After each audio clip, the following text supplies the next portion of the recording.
Ibu, bapak, saudari, saudara, rekan-rekan muda, dan adik-adik sekalian dimanapun kalian berada, bertemu kembali dengan saya Romo Tino SSCC di dalam catatan pesiarah. Ketika Tuhan memanggil Anda, saya, serta kita semua, jika kita menjawab Dia, jawaban Ya tidaklah cukup. Jawaban kita harus nampak nyata, bukan hanya di dalam kata-kata yang indah dalam kalimat puisi, tetapi sungguh tampak nyata di mana kita mengasihi sesama kita dengan ketulusan cinta yang berasal daripadanya. Cinta kepada sesama sebagai wujud nyata bahwa kita mengenali Tuhan yang kita imani. Sebelum kita mendengarkan permenungan dari catatan pesiarah, marilah kita membuat tanda kemenangan Kristus. Dalam nama Bapa dan Putera dan Roh Kudus. Amin. Ya Allah, Engkau telah menanamkan sabda-Mu di dalam hati kami, dan melalui Yesus Kristus Putra-Mu, Engkau telah memberi kami teladan bagaimana melaksanakan sabda-Mu itu. Kami mohon, doronglah kami menunjukkan belas kasih kepada sesama kami, sebagaimana Putra-Mu telah melakukannya. Kiranya Engkau menguatkan kami, agar kami pun mampu melakukannya di dalam persiaran hidup kami yang nyata, demi Kristus Tuhan dan pengantara kami. Amin. Ibu, bapak, saudari, saudara, rekan-rekan muda, dan adik-adik sekalian yang terkasih di dalam Yesus Kristus, sabda Allah selalu ada di dalam diri manusia, yakni di dalam mulut Anda, mulut saya, mulut kita semua, dan ada di dalam hati kita semua. Maka hendaknya Anda, saya, serta kita semua berani melaksanakannya di dalam kehidupan nyata kita sebagai perwujudan bahwa kita beriman pada Allah yang adalah kasih. Sabda Allah sebetulnya sudah menunjukkan kepada Anda, saya, serta kita semua jalan mana yang harus ditempuh, jalan mana yang harus kita pilih, dan jalan mana yang harus kita lakukan di dalam lembaran kehidupan kita. Oleh karena itu diperlukan yang namanya kejernihan hati. Itulah yang dikatakan oleh kitab Ulangan. Kita diingatkan kembali bagaimana kita diajak untuk terus berjalan dengan kejernihan hati, supaya Anda, saya, serta kita semua mampu menerka, mendengarkan, dan melaksanakan apa yang Tuhan firmankan dan apa yang Tuhan kehendaki di dalam persiaran hidup kita. Sabda Allah itu akan benar-benar hidup dan menjadi nyata ketika Anda, saya, serta kita semua tidak hanya pandai mendengarkan, tetapi juga menerjemahkan serta melaksanakannya di dalam kebersamaan, di dalam sinergitas, di dalam kerjasama antara sesama, baik di dalam saudara seiman maupun saudara sebangsa dan setanah air. Di dalam bacaan yang kedua, dalam surat Rasul Paulus kepada jemaat di Kolose, kita diingatkan bahwa segala sesuatu diciptakan berasal dari Allah dan kita lakukan untuk Allah. Tujuannya apa?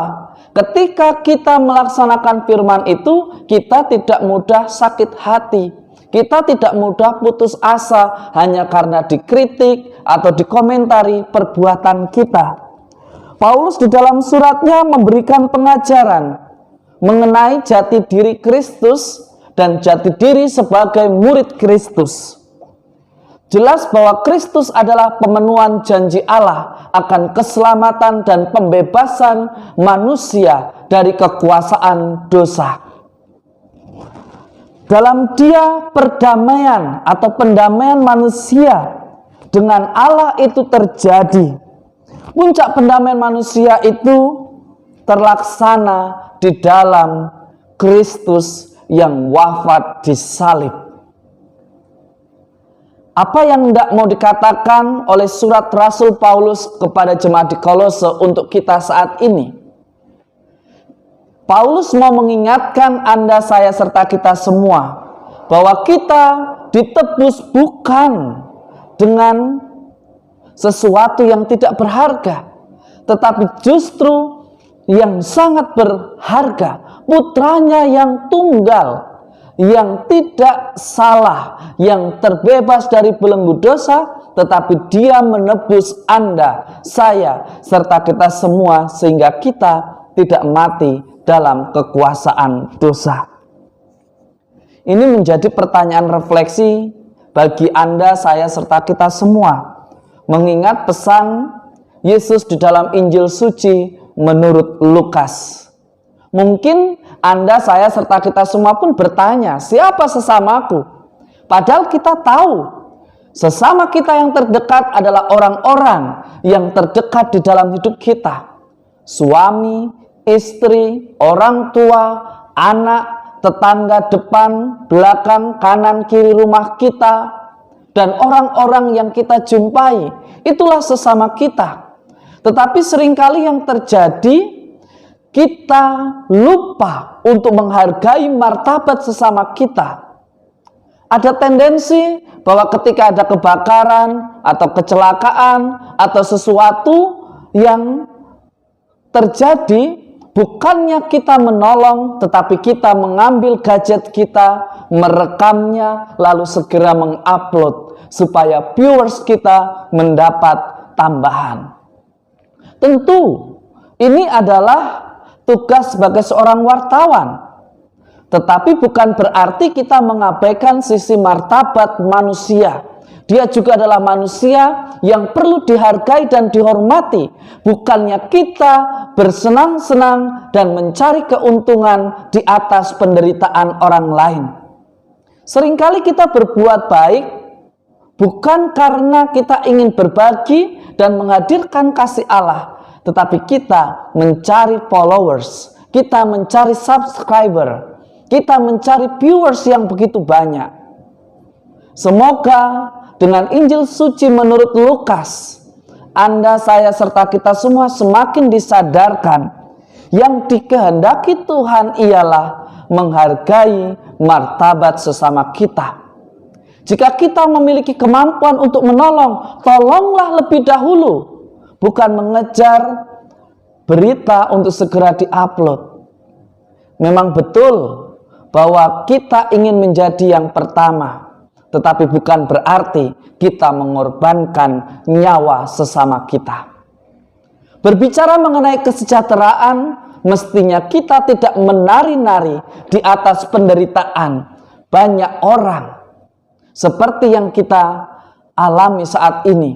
Begitu banyak penguasa yang berlomba-lomba menunjukkan kekuasaannya sampai ia melupakan bahwa tindakan yang diputuskan membuat kesejahteraan manusia di dunia terganggu dan tercemar.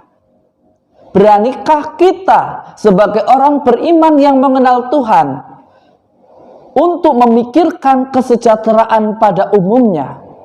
Kalau Anda, saya, serta kita semua mendengarkan firman Tuhan, mestinya di dalam persiaran hidup kita, kita tidak mengorbankan sesama manusia sebagai bentuk bahwa kita menghargai martabat diri kita dan martabat sesama kita.